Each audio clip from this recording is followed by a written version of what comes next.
Bonjour à tous, bienvenue sur le Café juridique RH Partners. Merci d'être aussi nombreux. Il est 9h01, on va commencer assez rapidement et je suis très très heureux d'accueillir Pauline Larocque d'Aran et également Quentin Frisoni qui se connectera juste après, qui sont tous les deux avocats associés chez Factory Avocat. Peut-être donc l'objectif qu'on a fixé sur cette café juridique, c'est de partager avec vous l'actualité juridique de ce début d'année qui a été très très intense, et c'est de partager avec vous les principaux sujets juridiques. Peut-être que je vous présenterai ensuite, mais très rapidement, RH Partners, c'est pas l'objectif. L'objectif, c'est de partager avec vous les actualités. Pauline, est-ce que tu veux te présenter et puis présenter tes activités? Oui, rapidement. Merci Serge. Donc, bonjour à tous. Pauline Larocque d'Aran, donc je suis associée au sein du cabinet Factory Avocat. Donc structure qui regroupe actuellement quasiment 90 professionnels du droit. Donc tous spécialisés en droit du travail et en droit de la protection sociale. Donc pour ma part, j'interviens sur la partie droit du travail général. Avec une dominante sur toutes les questions de transport, délit de marchandage et de plans de licenciement économique qui font l'actualité. Mon associé Quentin Frisoni, qui va nous rejoindre dans quelques minutes, intervient lui sur la partie protection sociale complémentaire et épargne salariale.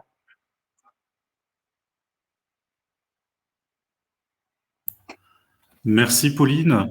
Merci à vous connecter. On est déjà on va arriver à plus de 70 personnes aujourd'hui, donc ce qui est une belle réussite. Ça veut dire que c'est vraiment les sujets d'actualité sociale sont importants.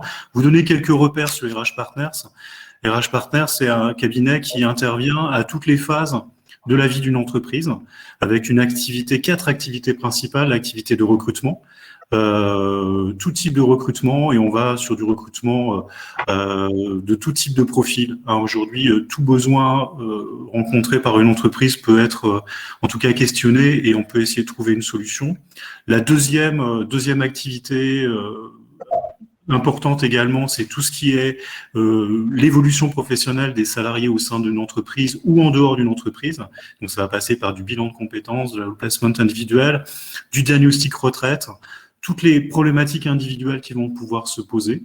On intervient également pour les sujets collectifs et dans ce qu'on appelle un pôle mobilité qui va intervenir aujourd'hui sur les sujets de PSE, de rupture conventionnelle collective, de gestion prévisionnelle des emplois et des compétences, ou de tout autre dispositif externe ou interne, et sur des entreprises de toute taille aujourd'hui. Et puis quatrième activité, il y a une activité complémentaire qui est de conseiller les entreprises et apporter nos expertises auprès des entreprises en termes de conseils RH, formation de manager, coaching individuel et collectif, risques psychosociaux et qualité de vie au travail. Et avec des équipes, on est un cabinet franco-français, 100% français, avec une présence sur 35 villes. Moi-même, j'ai la responsabilité de la région Île-de-France Centre Val-de-Loire, et avec des équipes d'expertise auprès de nos clients. Voilà pour le petit topo. Mais comme on a plein de sujets et l'actualité sociale a été très très riche, Quentin vient de nous rejoindre également. Peut-être Quentin te présenter rapidement. Oui, bonjour à tous. Donc, Quentin Frisoni, je suis également avocat associé au sein du cabinet Factory Avocat. Mais à la différence de Pauline, j'ai une casquette totalement différente. Je m'occupe que de tout ce qui est charges sociales, protection sociale complémentaire, épargne salariale, contrôle URSSAF. Grosso modo, tout ce qui a à voir avec le bulletin de paie. Voilà. Et une actualité aussi assez importante sur ce début d'année. Merci Quentin. D'une manière très très pratique, l'idée c'est pas de simplement vous partager des informations, c'est important, mais utilisez le chat. Vous avez un chat qui est à votre disposition, qui vous permet de réagir, et aussi pour poser des questions, utilisez plutôt l'onglet questions. Et puis on va vous poser avec Anne-Christelle Montagne, qui est notre responsable marketing, de manière assez régulière, quelques questions qui vont être importantes pour nous, pour essayer d'être en interaction avec vous. Mais vous avez des questions, vous avez l'onglet questions pour poser toutes vos questions, et je serai votre porte-parole des questions à poser auprès de Pauline et Quentin. Il est 9h05, on va pouvoir commencer avec toi, Pauline. En tout cas, merci. Vous avez plus de 80 personnes aujourd'hui connectées et je pense que ça va encore continuer.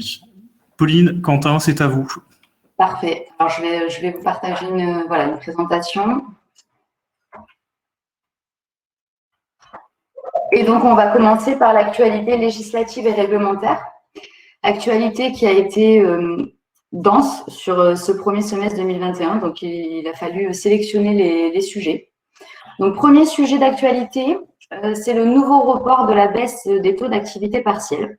Donc, pour rappel, actuellement, on a une dualité de régime, c'est-à-dire qu'on a soit le cas général, les secteurs non protégés, où les salariés perçoivent 70% de leur rémunération brute et l'employeur, lui, perçoit une allocation à hauteur de 60%, donc avec un petit reste à charge. Ou, deuxième hypothèse, on est dans des secteurs protégés ou des secteurs qui ont fait l'objet de fermetures administratives, auquel cas, le salarié perçoit aussi 70% de sa rémunération brute, mais l'employeur, lui, n'a aucun reste à charge, il est intégralement indemnisé. OK ? Donc, cette dualité de régime, elle a été une nouvelle fois reportée. Donc, elle est prolongée en fait jusqu'au 30 avril prochain. Donc, c'est issu d'un communiqué de presse d'Elisabeth Borne du 9 mars dernier, qui a été confirmé par un projet de décret de la semaine dernière également. Donc, ce qui veut dire que ce n'est qu'à partir du 1er mai prochain que nous aurons 4 régimes distincts. Donc, le régime du cas général, c'est-à-dire les secteurs non protégés où on va avoir une baisse de l'indemnité perçue par le salarié, donc on va passer de 70 à 60%. Et on aura une baisse également de l'allocation perçue par l'employeur de 60% à 36%. OK. Ensuite, pour les 3 autres hypothèses, donc c'est-à-dire les secteurs protégés qui figurent dans l'annexe 1 du décret, les secteurs protégés les plus en difficulté, c'est-à-dire ceux qui ont eu une baisse de chiffre d'affaires de plus de 80%. Et les entreprises qui ont fait l'objet d'une fermeture administrative, dans ces 3 cas, les salariés continueront de percevoir une indemnité à hauteur de 70% de la rémunération brute. En revanche, pour les secteurs protégés qui figurent dans l'annexe 1, il y aura un reste à charge pour les employeurs à hauteur de 10%. Donc, ils ne percevront une allocation d'indemnité partielle qu'à hauteur de 60% de la rémunération brute.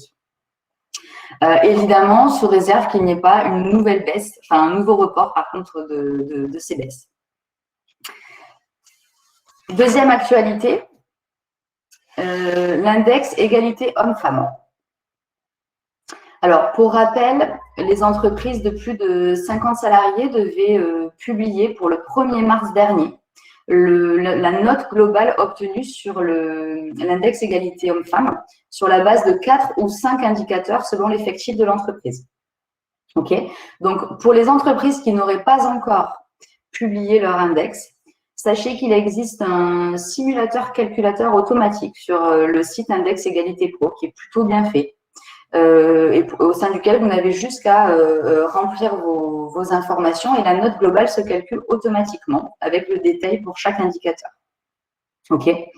Donc, la nouveauté sur l'index égalité hommes-femmes, elle est issue d'un décret du 10 mars 2021 qui a prévu de nouvelles obligations à la charge des entreprises.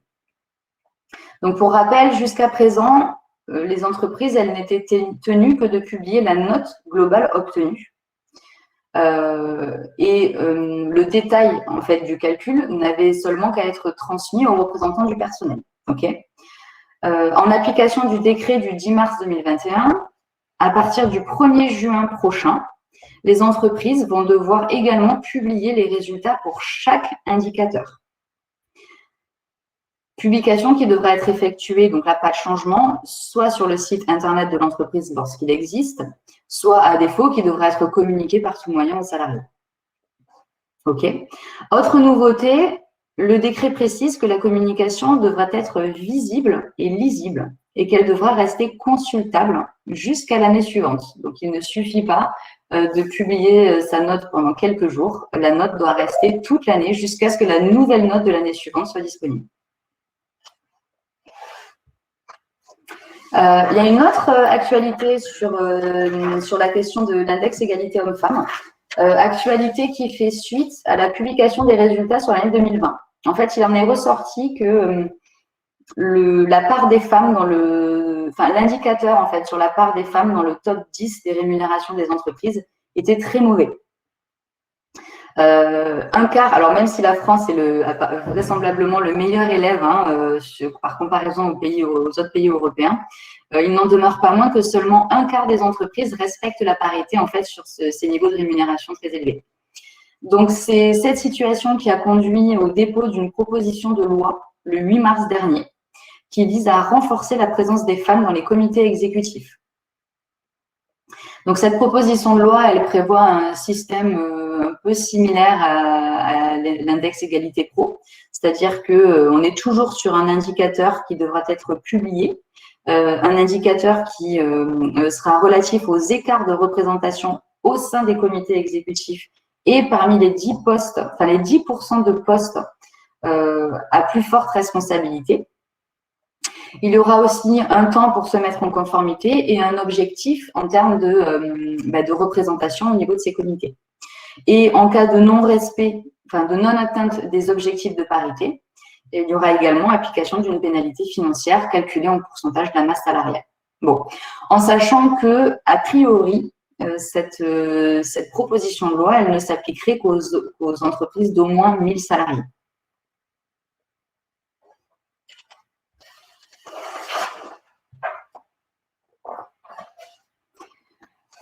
Alors, troisième actualité, les entretiens professionnels. Alors là-dessus, souvenez-vous, donc la loi de la formation professionnelle, elle avait prévu donc les employeurs doivent tenir tous les 2 ans des entretiens professionnels sur les perspectives d'évolution professionnelle des salariés. Et c'est au terme des 6 ans que devait être effectué le bilan, ce qu'on appelle le bilan, c'est-à-dire l'entretien état des lieux. Donc, ce bilan, il aurait dû intervenir, en principe, avant le 7 mars 2020. Et compte tenu du premier confinement, il y avait d'ores et déjà eu, au mois d'avril dernier, un premier report pour la tenue de ces bilans. Donc, report qui a permis aux entreprises d'effectuer ces bilans jusqu'au 31 décembre 2020. Compte tenu de la crise sanitaire, il y a eu un nouveau report de ce délai. Donc, c'est une ordonnance du 2 décembre 2020 qui a prévu un report, cette fois-ci, jusqu'au 30 juin 2021. Donc, vous avez encore un délai supplémentaire pour tenir vos bilans, en sachant que la nouveauté de cette ordonnance, c'est que le report, cette fois-ci, ne s'applique pas qu'à l'entretien bilan, donc l'entretien état des lieux, mais également à tous les entretiens qui auraient dû être effectués, donc les entretiens classiques, qui auraient dû être effectués entre le mois de mars 2020 et le 30 juin 2021. Donc, un peu comme si cette période était totalement neutralisée. Et donc, ce n'est qu'à partir du 1er juillet prochain que la sanction, c'est-à-dire l'abonnement du CPF, sera de nouveau applicable sur cette question des entretiens.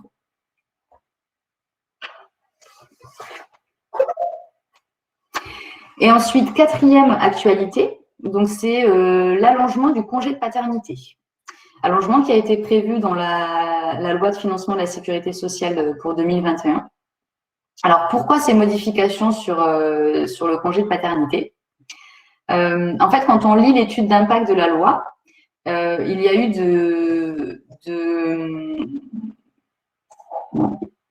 de nombreux rapports et études qui ont mis en avant les effets positifs du congé paternité sur l'enfant.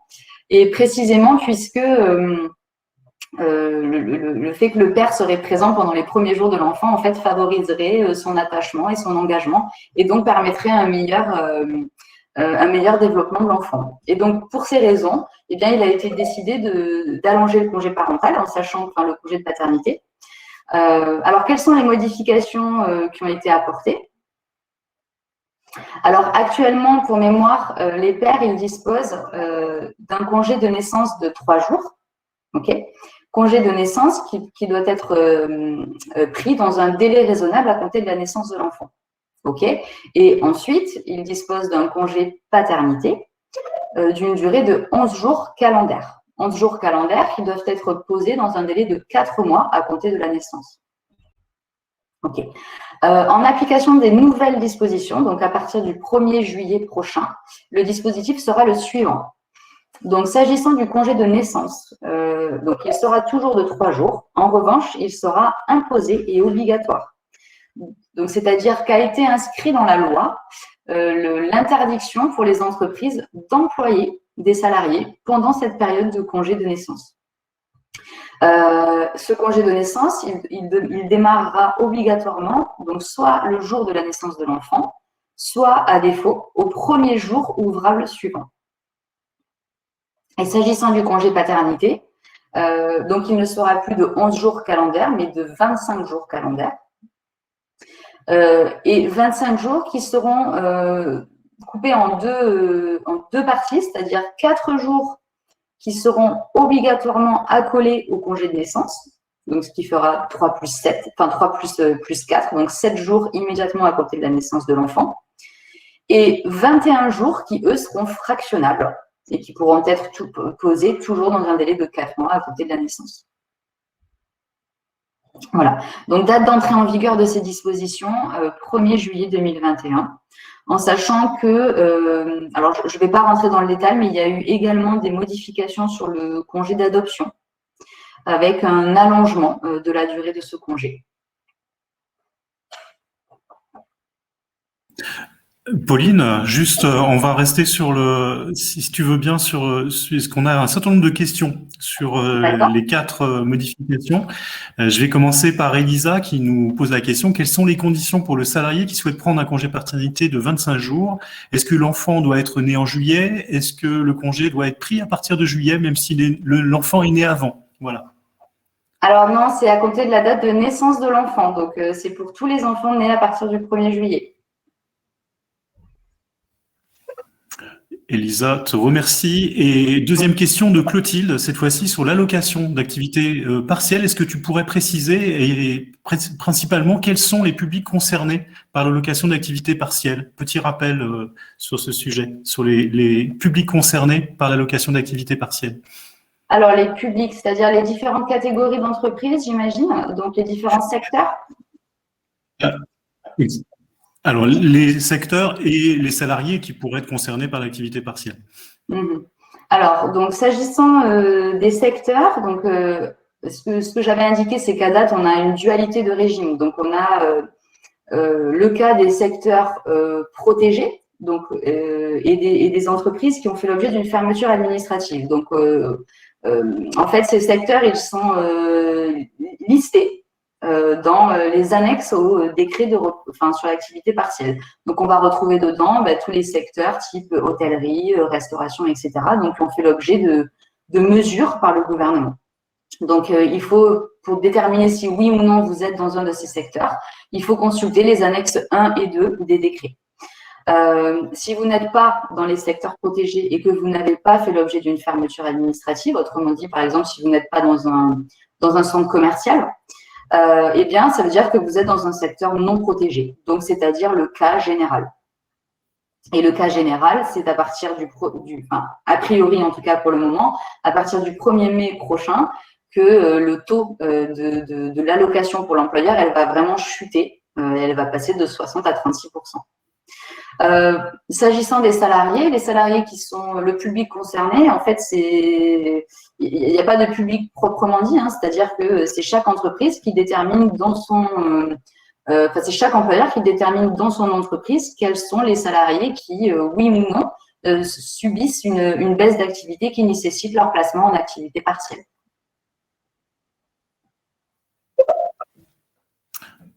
Merci Pauline. Dernière question de Catherine concernant les entretiens professionnels et savoir quand est-ce que les entreprises, est-ce que tu peux répondre à ces questions, quand est-ce que les entreprises devront transmettre les données formation 2020 à la CDC pour les chargements des CPF salariés? Une question très très technique. Alors, de mémoire, avant la crise sanitaire, ces données elles devaient être transmises dans un délai raisonnable après la date butoir en fait pour la réalisation des bilans, donc c'était dans un délai raisonnable après le 7 mars 2020. Donc je présume que, sachant que là, cette date butoir, elle a été reportée jusqu'au 31 juin 2021, que c'est dans un délai raisonnable à compter de cette date que ces données devront être transmises. Donc, à revérifier, mais en tout cas, c'était ce qui était applicable avant la crise sanitaire. Merci Pauline, et puis continuez à poser vos questions hein, sur l'onglet questions. Merci. Alors, simplement, Serge, je te coupe simplement parce qu'il semblerait que l'événement, je reçois une notification m'indiquant qu'il faut passer au plan supérieur. Il y a un nombre de participants trop important. Et oui, on est victime du succès. Vous êtes arrivé à 100 connectés, 100 personnes connectées, et donc on va voir avec Anne-Christelle pour augmenter le volume, en tout cas, de notre salle d'accueil. On va résoudre ce souci très rapidement. Merci à vous. Alors, on continue cette fois-ci avec les nouvelles opportunités en matière d'épargne salariale. On a, l'épargne salariale, c'est un sujet sur lequel il y a des nouveautés, on va dire, tous les 6 mois ou tous les ans. Ça dépend de la volonté du législateur. Là, on a eu un petit lot de nouveautés, si on va remonter sur les 10-12 derniers mois, plus beaucoup de questions sur l'incidence de la crise sanitaire sur les dispositifs d'épargne salariale. Première nouveauté assez importante, mise en œuvre par la loi ASAP de mai, la possibilité de conclure un accord d'intéressement sur une période comprise entre 1 et 3 ans. Alors, je vous rappelle que le dispositif d'intéressement, c'est un dispositif totalement facultatif, qui permet aux salariés de récompenser la performance économique ou alors la performance sur d'autres indicateurs tels que ça peut être l'absentéisme, ça peut être le niveau d'atteinte de certains objectifs de productivité, etc. etc. Et on s'est rendu compte en fait que à l'occasion de l'instauration de la prime Macron de version 2020, cette prime Macron version 2020, on pouvait la porter à 2 000 € si on avait mis en place un accord d'intéressement. Et exceptionnellement, sur l'année 2020, on pouvait d'ores et déjà, via la prime Macron, mettre en place un accord d'intéressement d'une durée inférieure à 3 ans, 1 an ou 2 ans. Et les pouvoirs publics, ils se sont rendus compte de quoi? Ils se sont rendus compte du fait que de nombreuses entreprises avaient opté pour un accord d'intéressement en 2020 d'une durée de 1 an ou 2 ans. Pourquoi? Il y a plein de raisons qui le justifient. Il y a la visibilité, 3 ans, c'est long pour un dispositif d'intéressement. Il y a, une fois que je me lance dans un dispositif d'intéressement, j'aimerais bien mesurer ses conséquences au bout d'1 an et le cas échéant, voir si oui ou non je continue ce dispositif, etc. etc. Et donc, fort de ce constat, les pouvoirs publics ont saisi au vol cette mesure et donc ont permis aux entreprises désormais de mettre en place des accords d'intéressement sur une durée comprise entre 1 et 3 ans. Deuxième point assez important, c'est le report de la négociation obligatoire en matière d'épargne salariale au niveau des branches professionnelles au 31 décembre 2020. Alors, c'est un peu un serpent de mer, cette histoire, puisque c'est quelque chose qui existe quasiment depuis 2010, l'obligation dans les branches professionnelles de négocier en matière d'épargne salariale. Et les branches, elles ont toujours eu du mal à se saisir de ce sujet. Alors, il y a plein d'écrits sur le sujet, mais je pense que la raison principale, c'est qu'en réalité, une fois qu'une branche mettait en place, par exemple, un accord de participation au niveau de la branche professionnelle ou un accord d'intéressement, eh bien, les entreprises, elles pouvaient adhérer à cet accord, mais en suivant le même mode de mise en place habituel en matière d'épargne salariale, c'est-à-dire par accord collectif, accord référendaire ou accord conclu avec le CSE. Et donc, ce qui se passait, les entreprises, elles voyaient que la branche faisait un accord en matière d'épargne salariale, et puis, pour adhérer, elles devaient faire comme si elles mettaient elles-mêmes son propre dispositif d'intéressement ou de participation en place. Donc, une fois qu'elles ont fait ce constat, les entreprises, elles se disent, bon, très bien, je vais faire mon propre accord, je ne vais pas me référer à l'accord de la branche. Donc, ce report de la négociation au 31 décembre 2021, il s'est accompagné d'une possibilité d'adhérer par voie de décision unilatérale de manière élargie au dispositif de branche. Donc, ces deux mesures couplées, à la fois le report et la possibilité d'adhérer par voie de décision unilatérale au dispositif négocié au niveau des branches, c'est possible qu'on ait un sursaut de cette négociation, donc ça, c'est plutôt une bonne chose. C'est un point à suivre. Ça permet de rebondir sur une actualité brûlante, je pense que tout le monde l'a vu, puisque plus rapide que les cabinets de droit du travail sur l'actualité, maintenant même les grands médias s'en font l'écho, c'est la prime Macron version 2021. Donc on a eu la prime Macron version 2019, on a eu la prime Macron version 2020, et on va avoir la prime Macron version 2021. Alors, il y a eu des évolutions sur le sujet. A priori, par rapport aux annonces qu'on a eues hier de la part du Premier ministre, Ça serait peu ou prou le même système, c'est-à-dire que tous les salariés pourraient bénéficier d'une prime de 1 000 euros défiscalisée et désocialisée. Grosso modo, a priori, on retrouverait exactement les mêmes mécanismes qu'on connaît maintenant sur la prime Macron, avec les mécanismes de modulation, les plafonds d'exonération. Ce qui est nouveau, c'est la possibilité de monter à 2 000 euros. On pouvait déjà le faire dans la version 2020 sous réserve d'avoir un accord d'intéressement. Mais là, on attend de voir quelles sont les conditions pour monter à 2 000 euros parce que quand on relit le communiqué de presse et le discours, les conditions qui ont été posées, c'est soit on a une négociation d'un dispositif d'intéressement au niveau de l'entreprise et de la branche. Alors la question, c'est est-ce que ça va être cumulatif? Est-ce qu'il va falloir la négociation entreprise et branche, ce qui serait plutôt cohérent avec ce report de la négociation obligatoire en matière d'épargne salariale au 31 décembre 2021, soit il faut avoir fait une négociation sur la valorisation des métiers dits de la deuxième ligne, c'est toute cette deuxième ligne dont on a beaucoup parlé, et pour flécher au maximum la prime Macron sur cette population.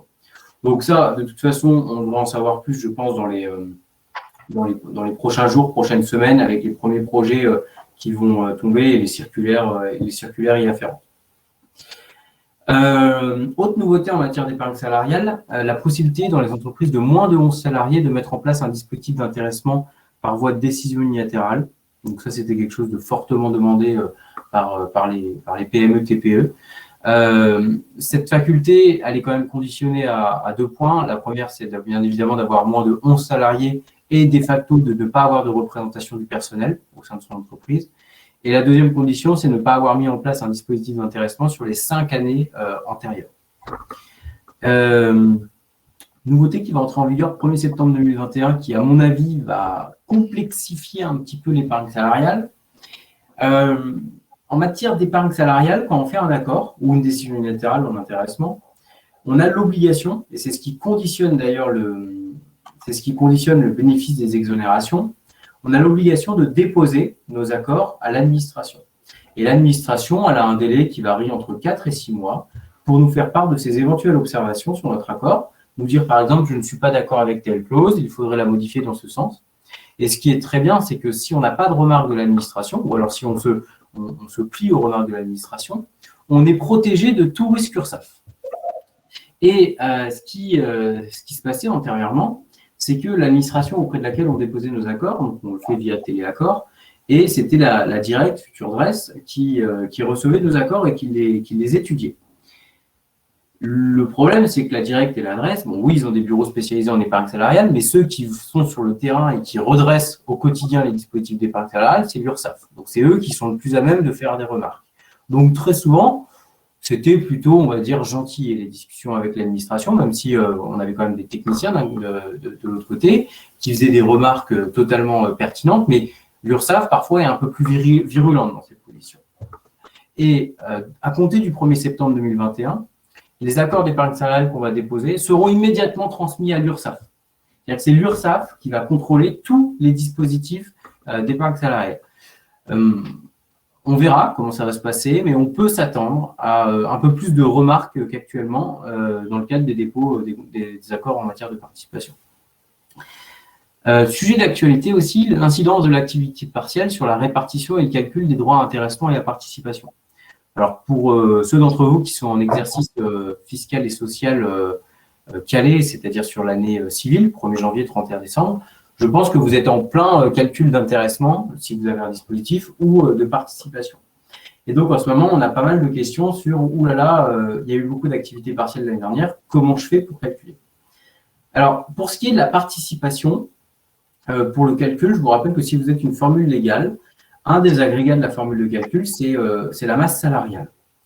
Et la masse salariale, il y a une définition très claire qui est donnée dans le Code du travail, c'est la masse salariale telle qu'elle est prise en compte pour le calcul des cotisations et contributions de sécurité sociale. Je vous rappelle que les indemnités d'activité partielle, il n'y a pas de débat en dessous d'un certain plafond. Elles sont considérées comme un revenu de remplacement qui est donc exonéré de cotisations de sécurité sociale et uniquement soumis à la CSG-CRDS sur les revenus de remplacement. Donc, les indemnités d'activité partielle, par principe, ne rentrent pas en compte dans le calcul de la réserve spéciale de participation. Ensuite, pour ce qui est de la répartition. En matière de répartition, il y a deux types de répartition, enfin trois types. Il y a une manière totalement uniforme, qui n'est quasiment pas utilisée par les entreprises. Manière proportionnelle au salaire, c'est-à-dire qu'on va répartir proportionnellement au salaire, et de manière proportionnelle au temps de présence. Et ici, quand c'est une répartition soit proportionnelle au salaire, soit proportionnellement au temps de présence, il n'y a pas de difficulté puisqu'on a des textes spécifiques dans le Code du travail qui viennent nous dire que pour les salariés qui ont été placés en activité partielle, eh bien, on va neutraliser ces périodes pour la répartition proportionnelle au salaire et pour la répartition proportionnelle au temps de présence. Donc, on ne va pas surimpacter les salariés qui ont été mis en activité partielle au moment du partage de la participation et de l'intéressement. Je fais une aparté parce qu'il y a beaucoup de personnes qui ont été étonnées quand même là-dessus. Quand on fait une répartition proportionnelle au temps de présence, il y a certaines temps d'absence qui sont neutralisés, comme l'activité partielle, on vient de le voir, le congé maternité, les maladies professionnelles, accidents du travail. Donc, on a tous ces modes qui sont neutralisés. Donc, ce qui se passe sur ce point-là, beaucoup de questions se sont dites, de personnes se sont questionnées sur quid en cas d'arrêt de travail pour cause de Covid. Est-ce que, dans ce cas-là, je suis neutralisé? La réponse est non. Si votre accord ne le prévoit pas, une personne qui est absente pour cause d'une maladie liée au Covid, eh bien, va se voir impacter sa prime d'intéressement et de participation. Alors, voilà sur ce sujet. Est-ce qu'il y a des questions peut-être là-dessus, ça? Merci Quentin, c'était très clair. Pas de questions sur ce sujet-là. Donc, on peut accélérer pour bien tenir les délais fixés. Ouais. Mais en tout cas, merci pour ce détail. Et on prévoit, on vous a mis un petit sondage également, savoir si c'est un sujet particulier sur l'épargne salariale et de manière plus générale les politiques de rémunération pour lesquelles vous souhaiteriez avoir un webinaire spécifique, ce qu'on peut tout à fait organiser assez rapidement. Merci. Alors, donc, autre actualité, c'est sur le congé de reclassement. Donc, pour rappel, la durée du congé de reclassement, jusqu'à date, elle était fixée par l'employeur entre 4 et 12 mois, en sachant qu'il était prévu par les dispositions réglementaires que la durée du congé de formation ne pouvait pas être inférieure, du congé de reclassement, pardon, ne pouvait pas être inférieure à la durée des actions de formation réalisées par le salarié. Donc, sous-entendu, même si l'employeur avait prévu de fixer un congé de reclassement à 6 mois, si le salarié souhaite bénéficier d'une action de formation d'une durée de 8 mois ou de 10 mois, eh bien, le congé de reclassement s'étendait et était prolongé en fait de la durée de l'action de formation à minima. Ok. Donc là, la nouveauté sur ce sujet, elle est issue de l'article 8 de la LFSS pour 2021. C'est un allongement en fait de la durée du congé de reclassement à 24 mois. Pour les cas où les salariés bénéficieraient d'actions de formation de reconversion professionnelle. Donc, l'incidence, elle est non négligeable pour les entreprises parce que concrètement, ça veut dire que si un salarié en fait envisage de se former à un nouveau métier et d'effectuer une formation qualifiante d'une durée de 24 mois, eh bien, l'employeur va devoir pour prolonger le congé de reclassement jusqu'à 24 mois. Donc, en fait, là, le gouvernement, en rajoutant cette disposition dans la LFSS au dernier moment, eh bien, elle fait peser, en fait, sur les entreprises le coût du financement de la reconversion des salariés. Il y a également une modification, je vais laisser la parole à Quentin là-dessus, sur le régime social du congé de reclassement. Oui, très brièvement. Retenez que maintenant, le régime social du congé de reconversion a été aligné sur le régime social de l'indemnité d'activité partielle que j'ai évoqué juste avant, pour le coup. Donc, exonération de cotisation de sécurité sociale, mais les indemnités versées dans le cadre de ce congé sont soumises quand même à la CSG-CRDS qui reste à la charge du salarié, la CSG-CRDS, au taux de 6,7%. Alors, s'il n'y a pas de questions, on va passer à l'actualité suivante. Donc, le dispositif de transition collective. Alors, sur ce sujet, qui mériterait un webinaire entier, puisque voilà, pour être traité de manière complète. Donc, on va l'aborder, mais dans les grandes lignes. Donc, le dispositif de transition collective, il a été intégré en fait au plan France Relance, qui a été annoncé au mois d'octobre dernier. Donc, l'objectif du dispositif, c'est de permettre à des salariés qui travaillent dans des secteurs fragilisés de se reconvertir à des métiers porteurs. Donc, en pratique, au niveau de la région, eh bien chaque région va, si ça n'est pas déjà fait, établir une liste des métiers porteurs au sein de sa région. Donc, par exemple, pour l'Île-de-France, il y a une liste qui a d'ores et déjà été établie et qui comprend 31 métiers porteurs. Et l'objectif du dispositif, ça va être d'orienter prioritairement le financement d'actions de formation vers ces métiers porteurs. OK. Ensuite, au niveau de l'entreprise, pour permettre aux salariés d'entrer dans ce dispositif, les employeurs vont devoir, soit pour les entreprises soumises à l'obligation d'établir une GPEC, établir la liste des emplois fragilisés au sein de l'accord GPEC, des emplois fragilisés au sein de l'entreprise, soit pour les entreprises qui ne sont pas soumises à l'obligation de négocier sur la GPEC, eh bien, elles vont devoir établir un accord de type GPEC, mais qui pourra se contenter d'établir une simple formalisation de la liste des emplois fragilisés.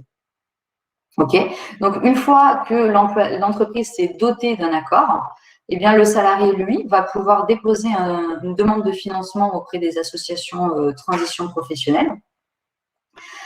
Et s'il obtient ce financement, eh bien, son contrat va être suspendu pendant toute la durée de l'action de formation, dans le cadre de ce qu'on appelle un congé de transition professionnelle. Donc, il aura un maintien de sa rémunération pendant toute la durée du congé. Maintien de rémunération qui sera pris en charge par l'État, par les associations de transition professionnelle, donc qui ne sera pas à la charge de l'employeur. Et à la fin du congé de transition pro, eh bien, le salarié réintègre son emploi ou un emploi équivalent. Donc, ça veut dire que soit il n'a pas trouvé d'issue à l'issue de sa reconversion de lui-même et donc il peut réintégrer son poste, soit il a trouvé une issue, mais ça suppose que lui-même démissionne. Donc, il n'y a pas, comme c'est le cas pour les congés de mobilité, il n'y a pas de rupture d'un commun accord à l'issue de ce congé. Donc, voilà dans les grandes lignes pour le dispositif de transition collective. Donc, il y aurait beaucoup de choses à dire sur ce dispositif. Il est issu, pour information, d'une instruction en date du 11 janvier 2021 que je vous invite donc à lire pour en apprendre un petit peu, davantage sur ce dispositif.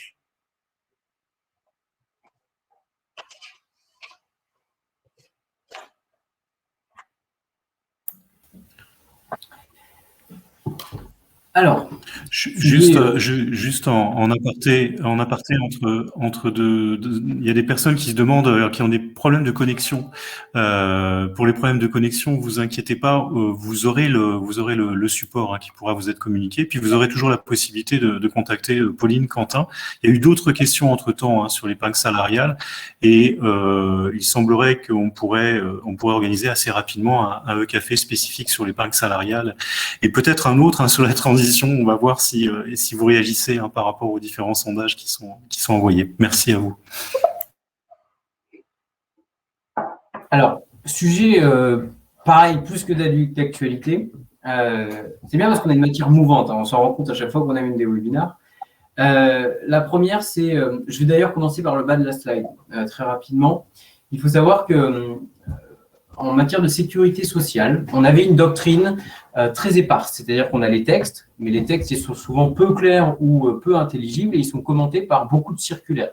On a des circulaires qui vont de 74, encore pas plus tard qu'hier, je faisais une note en citant une circulaire de 74, à des circulaires qui datent de 2019, qui ont toute une valeur juridique discutable. Et l'administration a fait un travail énorme et très louable pour le coup, un peu comme ce qu'on voit en fiscalité avec le bulletin officiel des finances publiques, le BOFIP. Et bien, ils ont créé la même chose en sécurité sociale. C'est le BOS, c'est le bulletin officiel de la sécurité sociale, qui est une compilation de toute la doctrine qui existe en matière de sécurité sociale, actualisée en permanence avec la jurisprudence, l'évolution des textes, etc., etc. Donc, c'est un outil, j'ai envie de dire, extraordinaire d'intelligibilité du droit, mais qu'il faut manier avec de très, très, très grandes pincettes, parce que l'administration, et on va avoir exactement le même problème qu'en fiscalité, fait ce qu'elle veut dans le BOS. C'est-à-dire que si elle a envie d'ajouter une condition qui n'est pas prévue par la loi, et elle l'ajoute parce que c'est son interprétation de la loi, eh bien, elle l'ajoutera, d'accord? Donc, C'est un site, www.bose.gouv.fr. Donc, allez le voir, c'est extrêmement bien fait. Ça mériterait un webinaire spécifique sur le sujet, tellement il y a d'actualité sur ce point. Mais sur tous les aspects, les avantages en nature, les frais professionnels, les indemnités de rupture du contrat de travail, ça remet vraiment à plat toutes les pratiques en paye. Et ce bulletin officiel de la sécurité sociale, toutes les informations qui sont dedans sont opposables, mais encore une fois, à prendre avec des pincettes. C'est-à-dire que j'ai déjà repéré 5-6 éléments qui, à mon sens, étaient particulièrement discutables et qui sont tout simplement contralégaux, qui sont contraires à la loi et sur lequel ça va donner lieu nécessairement à des redressements et il va falloir se battre. Donc ça, c'est un point extrêmement important qu'il faut avoir en tête, le BOSS. Il est applicable à partir du 1er avril 2021.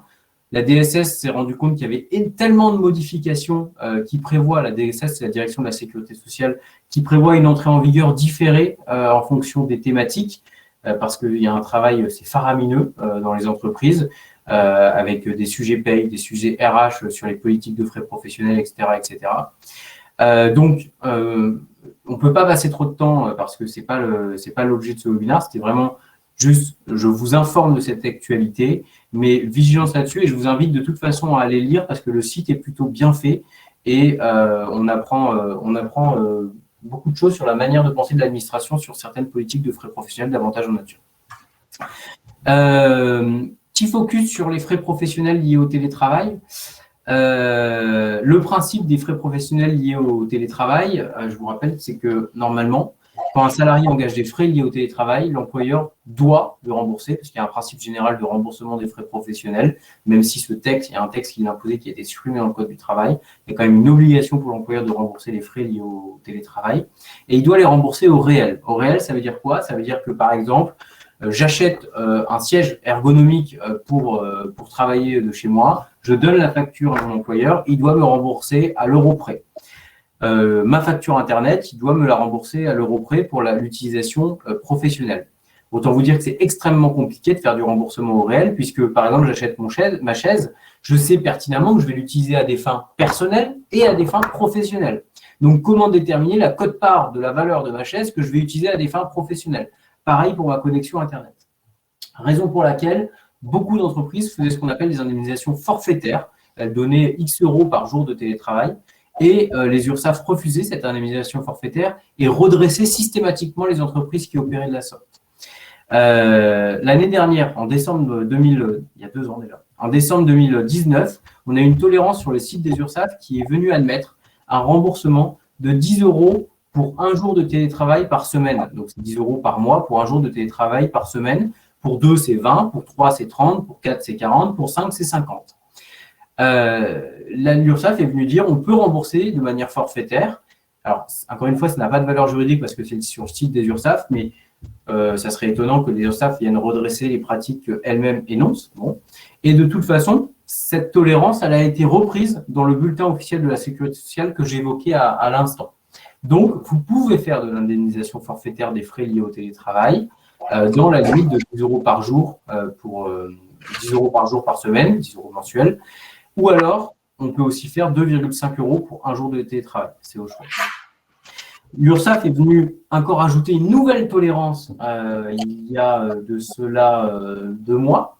Elle a permis à ce que les entreprises, je ne dis pas les entreprises, à ce que l'on majore ce plafond de 10 euros, sans donner de plafond que l'on pourrait donner. Donc, l'URSSAF admet que par la voie de la négociation collective, on majore ce plafond de 10 euros, c'est-à-dire qu'on n'a pas de justificatif à récupérer. Et ce plafond de 10 euros, il peut le porter à 20, 30, 40 euros. Et la condition, alors là, c'est très, très étonnant, c'est d'avoir une négociation soit au niveau de la branche professionnelle, jusque-là, pas de difficulté, une négociation avec des accords interprofessionnels, pas de difficulté également, une négociation avec des accords de groupe. Donc, accord de groupe avec plusieurs entreprises. Mais par contre, il ne nous parle pas de l'accord d'entreprise. Donc, c'est un peu étonnant de se dire, à la limite, qu'ils mettent le focus sur les branches professionnelles en disant seules les branches peuvent augmenter le plafond, pourquoi pas? Mais c'est étonnant de retrouver dans cette liste les accords de groupe et non les accords d'entreprise. Est-ce que c'est un oubli de l'URSSAF? Très franchement, j'en sais rien. On en a discuté avec l'URSSAF Île-de-France de ce sujet. Ils étaient, voilà, on ne sait pas trop si c'est un oubli.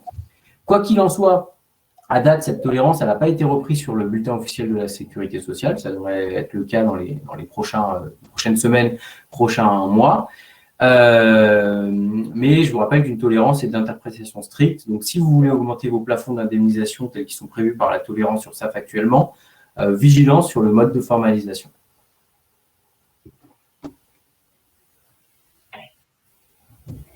On vous avait dit que l'actualité était assez dense sur la partie législative et réglementaire.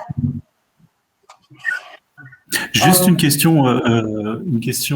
Il y a eu plusieurs questions à Quentin. Le sujet est important et je pense qu'on va sans doute prévoir un webinaire spécifique sur ces sujets. Clotilde qui pose la question, une prime de panier de 8,20 € nous a été attribuée par jour travaillé. À la mise en place du télétravail, cette dernière a été supprimée car nous pouvions manger à notre domicile. Elle a été réattribuée par la suite à hauteur de 4 € par jour de travail. Ceci est-il correct ? Alors, Pauline va l'évoquer par le biais des titres restaurants et à mon sens, la jurisprudence que Pauline va commenter qui concerne est-ce que les télétravailleurs doivent bénéficier de titres restaurants ou non est transposable à la prime de panier. Oui, tout à fait. En fait, il y a une jurisprudence qui a fait beaucoup de bruit déjà de la semaine dernière, une jurisprudence du 10 mars 2021 du tribunal judiciaire de Nanterre, qui a posé en principe le fait que les télétravailleurs peuvent être exclus du bénéfice des titres restaurants. Donc, c'est totalement nouveau comme position, puisqu'on avait déjà des principes d'égalité en fait qui avaient été fixés dans la loi dans l'année du 19 juillet 2005 et surtout on avait des décisions de juges du fond qui avaient estimé que les salariés en télétravail devaient bénéficier des mêmes droits que les salariés qui sont sur place.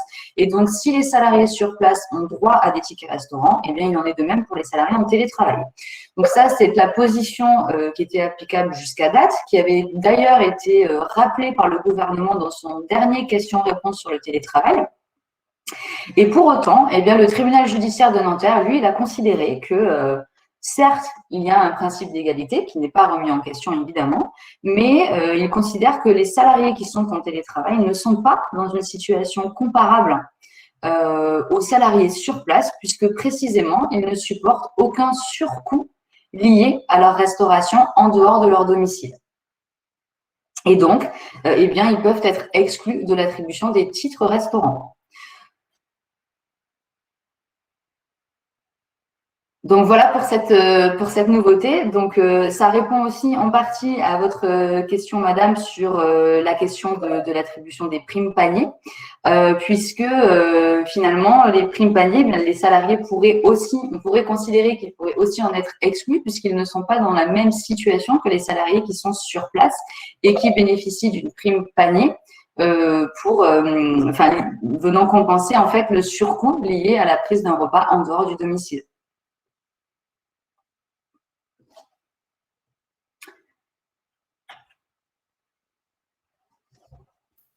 Ensuite, deuxième actualité jurisprudentielle. Oui, rapidement, en matière de charges sociales et surtout de contrôle URSSAF, c'est un arrêt qui a fait couler beaucoup d'encre et qui est particulièrement choquant. Je vous rappelle très grossièrement la procédure URSSAF, c'est je reçois une lettre d'observation, je peux répondre aux observations de l'URSSAF, ensuite je reçois une mise en demeure et je pars en contestation amiable et judiciaire de ma mise en demeure. Et pendant longtemps, nous, on récupérait des pièces dans le cadre de nos contrôles URSSAF et même après la réception de la mise en demeure ou même devant le tribunal judiciaire ou même la cour d'appel d'ailleurs, on produisait des pièces, de nouvelles pièces que l'entreprise avait retrouvées parce que souvent un contrôle URSSAF c'est chronophage et c'est compliqué de retrouver des pièces. Et là, la Cour de cassation, elle est venue préciser que les pièces produites par le cotisant après la fin de la phase amiable, donc juste avant l'envoi de la mise en demeure, donc toutes les pièces qui sont produites après l'envoi de la mise en demeure, elles ne peuvent plus être produites, elles ne peuvent pas être produites, tout simplement.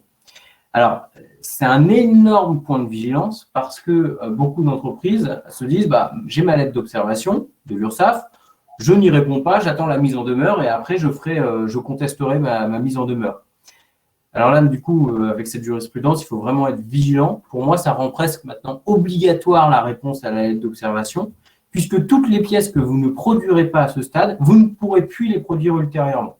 Donc, il faut vraiment faire des réponses à l'aide d'observations maintenant très argumentées, en produisant toutes vos pièces pour éviter justement que l'URSSAF, derrière, vous oppose l'argument en disant bah, cette pièce, désolé, mais je ne la prends pas en compte, on ne peut pas la prendre en compte, et vous, tribunal, vous ne pouvez pas la prendre en compte parce qu'elle a été produite tardivement. Merci Quentin. Une foule de questions que je te transmettrai directement si on veut tenir. En tout cas, il y a un grand intérêt pour ce sujet-là. Clotilde qui pose la question, une prime annoncée et inscrite dans notre contrat de travail peut-elle se voir retirée à tout moment?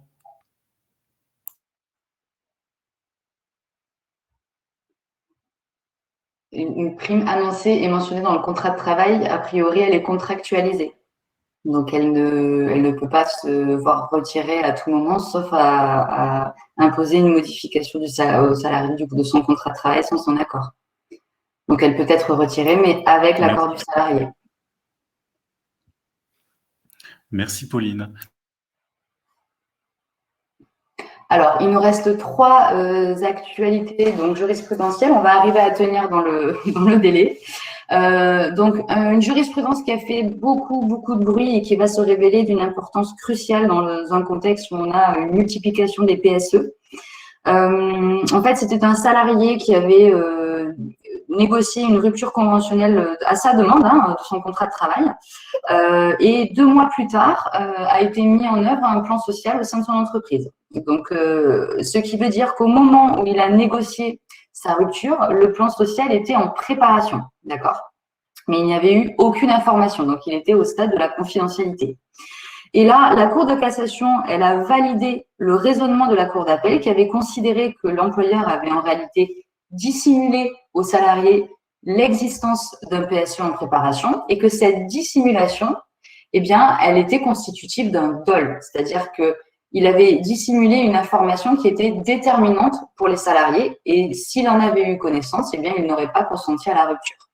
Donc, cette décision, elle est majeure en fait et elle a de véritables incidences pour les entreprises et surtout, elle soulève beaucoup de questions parce que on sait bien qu'au moment où les entreprises, elles mettent en œuvre, enfin en tout cas, elles préparent un plan social, eh bien, il y a toute une phase plus ou moins longue de préparation où oui, le plan social est envisagé, mais il n'a pas encore été présenté aux élus. Donc, il est encore sous le sceau de la confidentialité. Donc, tant qu'il n'a pas été annoncé, déjà, il n'est pas certain, le plan social, ok, donc on peut toujours revenir dessus. Et ensuite, il est encore confidentiel. Donc, quelle doit être la réponse de l'employeur à une demande de rupture conventionnelle, alors qu'il a connaissance, lui, de par sa fonction, d'un projet, mais qui n'a pas encore été présenté aux élus? Eh bien, ce que suggère cette décision, c'est que l'employeur, eh bien, il devrait, alors on suppose, soit gagner du temps dans sa réponse aux salariés, gagner suffisamment de temps pour que le plan ait le temps d'être présenté, soit eh bien que l'employeur lui fasse une réponse négative, puisque s'il répond par la positive, eh bien, ce que nous dit la Cour de cassation, c'est qu'il a commis un dol qui remet en cause la validité de la rupture. Donc, cette décision, elle appelle véritablement à la prudence. En fait, finalement, non seulement au moment où on décide d'un plan social, eh bien, on doit envisager, dès qu'on prépare le projet, un gel des embauches, mais également manifestement un gel des départs. Donc, vigilance sur vos demandes de rupture conventionnelle si d'aventure vous avez des plans sociaux en préparation parce qu'elles pourront être remises en cause par la suite. Ensuite, autre actualité d'importance également, c'est sur les conventions de forfait. Oui, pardon. Excuse-moi, Pauline, de te couper, mais André pose la question. Si la salariée est informée en cours de la négociation, est-ce qu'il y a un dol? Alors, si c'est au cours de la négociation et que la salariée elle a consenti à la rupture à une date à laquelle elle était informée du plan, alors non, il n'y a plus de dol, puisque pour que le dol il soit constitué, il faut que l'employeur il ait dissimulé une information déterminante. Donc, si elle a été informée avant de signer, il n'y a plus de dissimulation du tout. Donc là, on est vraiment sur l'hypothèse où, et c'est ça qui est fou dans cette décision, où vraiment le plan n'a pas du tout été annoncé. Et il est en préparation, il est encore confidentiel et il est encore incertain. tant qu'il n'a pas été annoncé. Et pour autant, l'employeur peut se voir reprocher de ne pas avoir diffusé une telle information. Donc, elle est pas suffisamment aboutie, en fait, cette décision à date. Mais en tout cas, ce qui est sûr, c'est qu'elle appelle à la prudence. Donc, sur la question des forfaits jours, on a eu, en fait, une multitude ces dernières années de contestation des forfaits jours pour les cadres. Et rappelez-vous, donc, quand vous avez une contestation et une nullité du forfait, eh bien, on retombe dans le régime classique des 35 heures, et c'est-à-dire que les salariés peuvent bénéficier de rappels d'heures supplémentaires sur les 3 dernières années. Et cette décision, elle vient pour la première fois confirmer un point important, c'est que certes, le salarié, il peut, s'il y a nullité de son forfait, obtenir des rappels d'heures sup, mais l'employeur, lui, il peut aussi venir solliciter le remboursement des jours de repos supplémentaires accordés aux salariés dans le cadre de son forfait. Donc, on a appelé ça RTT, même si c'est pas le terme le plus adéquat, mais en tout cas, tous les salariés qui sont soumis à un forfait jour, eh bien, ils ont, en fonction du nombre de jours fériés dans l'année et du nombre de jours inclus dans leur forfait, ils ont un nombre de jours de repos. Donc, entre 9, 10, 11, etc. Et plus si le forfait est inférieur à 218.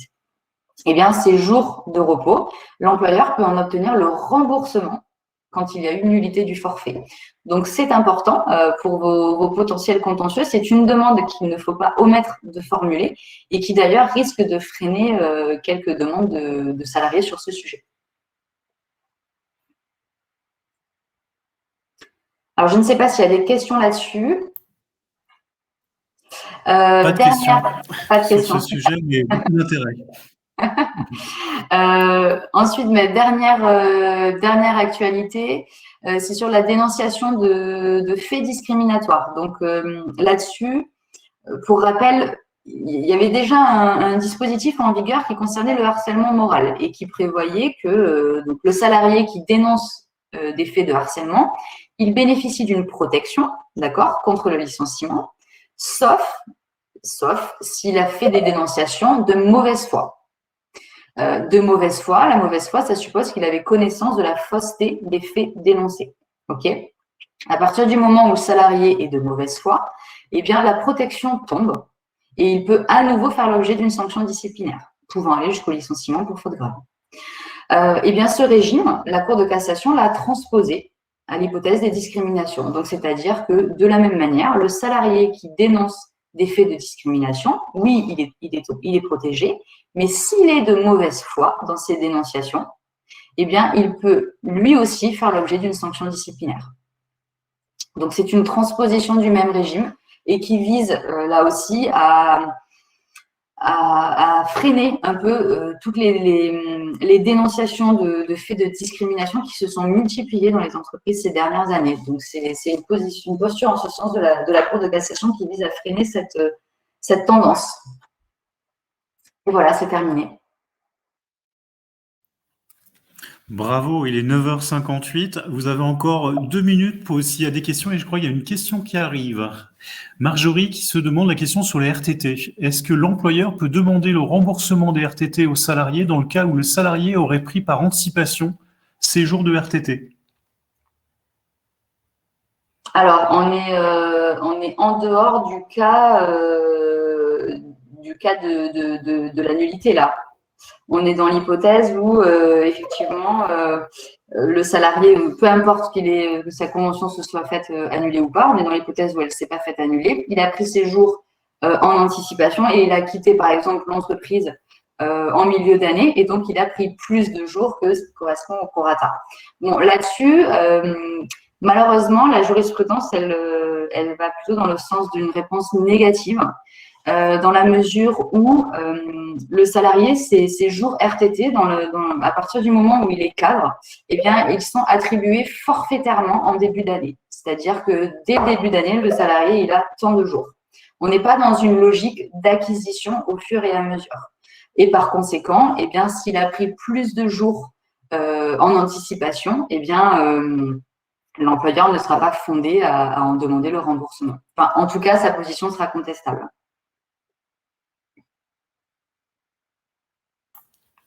Merci beaucoup, Pauline. Merci, Quentin. C'était passionnant et beaucoup de messages, mais on les transmettra. Et puis il y a 3 sujets qui ressortent pour des prochains cafés avec vous: transition collective, épargne salariale et actualité sociale, parce que je pense qu'elle bouge encore et il y a vraiment plein d'évolutions. Pour information, vous avez accès au replay. Le document pourra également vous être transmis. Et puis on est surtout à vos dispositions pour répondre à vos questions et puis vous rencontrer et voilà et vous aider. Merci beaucoup en tout cas pour votre participation et d'avoir été aussi nombreux. Si vous avez aussi des personnes qui n'ont pas pu se connecter, ne vous inquiétez pas, on va les contacter et puis ils seront également informés. En tout cas, je vous souhaite une très belle journée. Oui, je peux rajouter juste un tout petit point. Oui. En fait, parce qu'on a vu qu'il y avait beaucoup de questions auxquelles on n'a pas pu répondre.